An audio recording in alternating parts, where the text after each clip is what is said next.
നമസ്കാരം. ഇന്നത്തെ news time നോക്കാം. ആദ്യം തലക്കെട്ടുകൾ.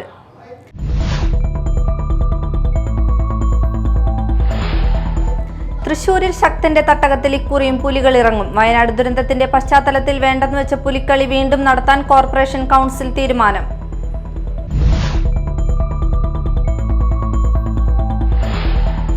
ഭാര്യയെ പീഡിപ്പിച്ചു എന്ന പരാതിയിൽ ഭർത്താവ് അറസ്റ്റിൽ. കയ്പമംഗലം ചളിങ്ങാട് പുത്തൻപറമ്പിൽ 25 വയസ്സുള്ള സഫീർ ഹസനെയാണ് മതിലകം പോലീസ് അറസ്റ്റ് ചെയ്തത്.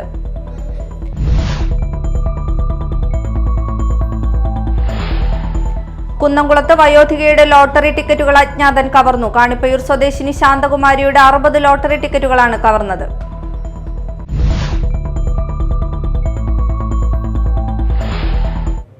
വാർത്തകൾ വിശദമായി. തൃശൂരിൽ ശക്തന്റെ തട്ടകത്തിൽ ഇക്കുറിയും പുലികൾ ഇറങ്ങും. വയനാട് ദുരന്തത്തിന്റെ പശ്ചാത്തലത്തിൽ വേണ്ടെന്ന് വെച്ച പുലിക്കളി വീണ്ടും നടത്താൻ കോർപ്പറേഷൻ കൗൺസിൽ തീരുമാനിച്ചു. സെപ്റ്റംബർ 18-നാണ് പുലിക്കളി നടക്കുക. പുലിക്കളി ഒഴിവാക്കരുതെന്നാവശ്യപ്പെട്ട് വിവിധ സംഘടനകൾ രംഗത്തെത്തിയിരുന്നു. പുലിക്കളി സംഘങ്ങളുടെ അഭ്യർത്ഥന പരിഗണിച്ചാണ് പുലിക്കളി നടത്താനുള്ള തീരുമാനം എടുത്തത്. കോർപ്പറേഷൻ ധനസഹായവും പുലിക്കളി സംഘങ്ങൾക്ക് നൽകും. 6 സംഘങ്ങളാണ് ഇതുവരെ രജിസ്റ്റർ ചെയ്തത്. വരും ദിവസങ്ങളിൽ കൂടുതൽ സംഘങ്ങൾ രജിസ്റ്റർ ചെയ്തേക്കും. സെപ്റ്റംബർ 18-ന് 4ാം ഓണനാളിലാണ് പുലിക്കളി നടക്കുക. മുണ്ടക്കൈ ദുരന്തത്തിന്റെ പശ്ചാത്തലത്തിൽ പുലിക്കളി മാറ്റിവെക്കാൻ തൃശൂർ കോർപ്പറേഷൻ തീരുമാനിച്ചിരുന്നു. മേയറുടെ ചേംബറിൽ ചേർന്ന സർവകക്ഷി യോഗത്തിലാണ് തീരുമാനം. അന്തിമ തീരുമാനം കോർപ്പറേഷൻ കൗൺസിലിന്റേതായിരിക്കും. ഇതുവരെയുള്ളത് 6 പുലിക്കളി സംഘങ്ങളാണ്. സെപ്റ്റംബർ 18-നാണ് പുലിക്കളി നടക്കുക. പുലിക്കളി ഒഴിവാക്കരുതെന്നാവശ്യപ്പെട്ട് വിവിധ സംഘടനകൾ രംഗത്തെത്തിയിരുന്നു. Media time, Thrissur. ഭാര്യയെ പീഡിപ്പിച്ചു എന്ന പരാതിയിൽ ഭർത്താവ് അറസ്റ്റിൽ. കയ്പമംഗലം ചളിങ്ങാട് പുത്തൻപറമ്പിൽ സഫീർ ഹസനെയാണ് മതിലകം പോലീസ് അറസ്റ്റ് ചെയ്തത്. ഭർത്താവും വീട്ടുകാരും തന്നെ പീഡിപ്പിക്കുന്നു എന്ന പരാതിയുടെ അടിസ്ഥാനത്തിൽ മതിലകം SHO MK ഷാജിയും സംഘവുമാണ് പ്രതിയെ അറസ്റ്റ് ചെയ്തത്. ഇയാളെ കോടതിയിൽ ഹാജരാക്കി.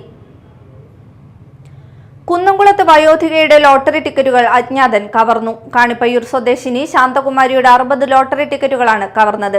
ശാന്തകുമാരിയുടെ പക്കലുണ്ടായിരുന്ന മുഴുവൻ ടിക്കറ്റുകളും നോക്കാനെന്ന് പറഞ്ഞു വാങ്ങി പകരം പഴയ ടിക്കറ്റുകൾ ഏൽപ്പിച്ച് മുങ്ങുകയായിരുന്നു.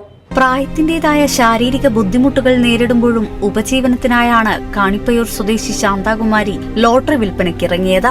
കുന്നംകുളം നഗരസഭ ഓഫീസിന് സമീപമാണ് ലോട്ടറി കച്ചവടം നടത്തുന്നത്. ഇവരുടെ 60 ലോട്ടറി ടിക്കറ്റുകളാണ് അജ്ഞാതൻ വന്ന് കവർന്നത്. ഇന്ന് രാവിലെയാണ് സംഭവം. ടിക്കറ്റ് നോക്കാനെന്ന വ്യാജേന ഇവരുടെ കയ്യിലെ മുഴുവൻ ടിക്കറ്റും വാങ്ങി പകരം അയാൾ കൊണ്ടുവന്ന പഴയ ടിക്കറ്റുകൾ ഏൽപ്പിച്ച് മുങ്ങുകയായിരുന്നു. പിന്നീട് നോക്കിയപ്പോഴാണ് കബളിപ്പിക്കപ്പെട്ട വിവരം ഇവർ അറിയുന്നത്. തുടർന്ന് കുന്നംകുളം പോലീസിൽ പരാതി നൽകി. പോലീസ് അന്വേഷണം ആരംഭിച്ചു. ഞാൻ നിർബന്ധിച്ചപ്പോ കൊടുത്തത് അതുവരെ കൊടുത്തില്ല. എന്റെ നമ്പർ വേണ്ടെന്ന് ചോദിച്ചിട്ട് ഒന്നെടുത്തു. അതൊക്കെ കാണണമെന്ന് പറഞ്ഞു. കണ്ടു. ഇത് 100 ഉറുപ്പിന്റെ 20 ഉറുപ്പിന്റെ ഒരു തളാൻ പറഞ്ഞിട്ട് 50 ടിക്കറ്റ് അയാളാ കൊണ്ടുപോയി.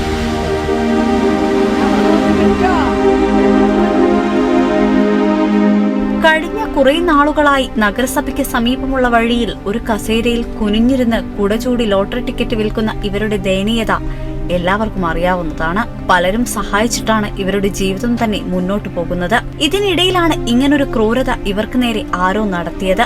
പ്രതിയെ ഉടനടി പിടികൂടുമെന്നും ടിക്കറ്റുകൾ തിരിച്ചു ലഭിക്കുമെന്ന പ്രതീക്ഷയിലുമാണ് ശാന്തകുമാരി. കാനഡയിലുണ്ടായ വാഹനാപകടത്തിൽ കൊടുങ്ങല്ലൂർ എറിയാട് സ്വദേശിയായ യുവാവ് മരിച്ചു. പേബസാർ അമ്മു റോഡിൽ കാട്ടുപറമ്പിൽ ഷാജിയുടെ മകൻ മുഹമ്മദ് സൽഫാൻ 24 വയസ്സാണ് മരിച്ചത്. വെള്ളിയാഴ്ച വൈകിട്ടായിരുന്നു സംഭവം. കാൽനടയാത്രക്കാരനായ മുഹമ്മദ് സൽമാനെ ട്രക്ക് ഇടിച്ചു വീഴ്ത്തുകയായിരുന്നു. പുത്തഞ്ചിറ പാടശേഖരത്തിൽ നിന്നും ജലസേചന മോട്ടോർ മോഷ്ടിച്ച യുവാവിനെ പിടികൂടി. പാലക്കാട് മീനാക്ഷിപുരം സ്വദേശി ദേവദാസാണ് അറസ്റ്റിലായത്.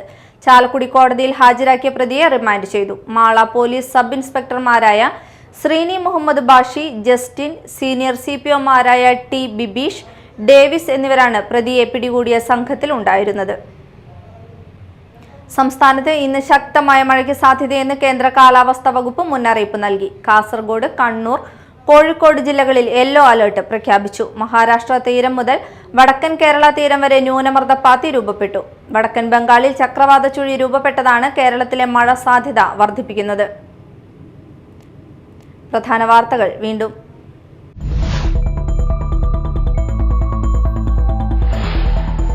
തൃശൂരിൽ ശക്തന്റെ തട്ടകത്തിൽ ഇക്കുറിയും പുലികൾ ഇറങ്ങും. വയനാട് ദുരന്തത്തിന്റെ പശ്ചാത്തലത്തിൽ വേണ്ടെന്ന് വെച്ച പുലിക്കളി വീണ്ടും നടത്താൻ കോർപ്പറേഷൻ കൗൺസിൽ തീരുമാനം.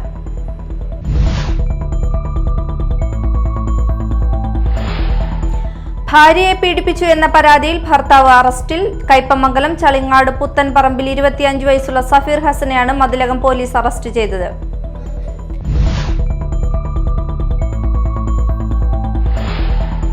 കുന്നംകുളത്ത് വയോധികയുടെ ലോട്ടറി ടിക്കറ്റുകൾ അജ്ഞാതൻ കവർന്നു. കാണിപ്പയൂർ സ്വദേശിനി ശാന്തകുമാരിയുടെ 60 ലോട്ടറി ടിക്കറ്റുകളാണ് കവർന്നത്.